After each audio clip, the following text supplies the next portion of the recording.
நல்லா இருக்கு sir. Rajini highlight படத்தோடது first சொல்லிடுறேன். ஃபஸ்ட்டு ரஜினிக்காக தான் இந்த படம். ரஜினி வந்து எல்லாரும் ஸ்பெஷல் அப்பீரியன்ஸ் நினைக்கிறாங்க. பட் ரஜினி மேக்ஸிமம் இந்த படத்தில் ஃபுல் ஃபுட்டேஜ் கொடுத்துருக்காங்க ரஜினிக்கு. ரஜினி தான் இந்த படத்தோட மெயின் பேக் போனுன்னு சொல்லலாம்.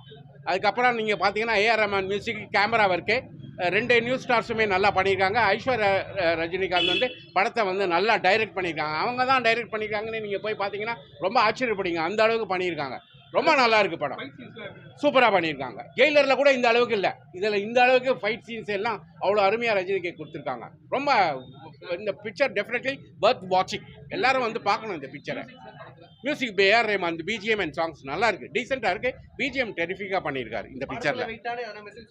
அதான் இந்தியா வந்து யுனைட்டடாக இருக்கணும். இந்துஸ் அண்ட் முஸ்லீம்ஸ் எதையுமே எந்த ஒரு கம்யூனிட்டி மெஜாரிட்டி மைனாரிட்டின்னு பிரிக்கக்கூடாது. எல்லாரும் ஒன்று தான். கடைசியில் ரஜினியும் ஒரு முஸ்லீம் பாயாக இருந்து அந்த கோவிலோட இதை அவரும் வந்து கடைசியில் அந்த தேர்